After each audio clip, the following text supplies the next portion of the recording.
Et alors pourquoi Ultramarin a fini en roman et pas en pièce de théâtre finalement? Parce que, il y a eu des tentatives, sur toutes ces tentatives au fil des années.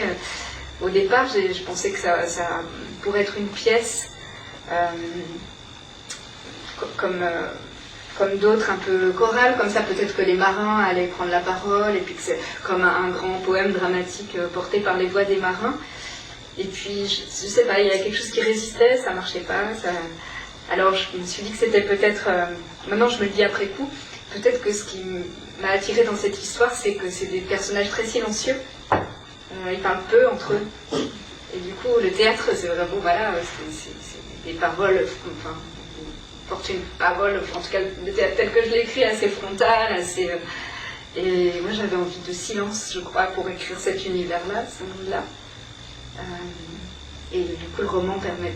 Le théâtre, évidemment, on peut écrire aussi des pensées, mais je sais pas. Et puis je crois que c'est une envie depuis longtemps d'essayer de développer d'une autre façon de raconter.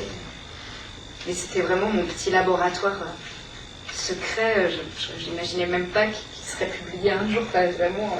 C'est une voie que vous continuez d'explorer ou... Oui, ça me donne envie du coup, d'aller plus loin dans ce que permet le roman, c'est-à-dire aussi, d'arrêter le temps, de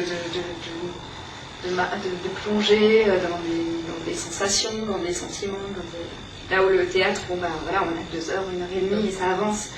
Le roman, il permet, je trouve, d'arrêter le temps et ça me plaît.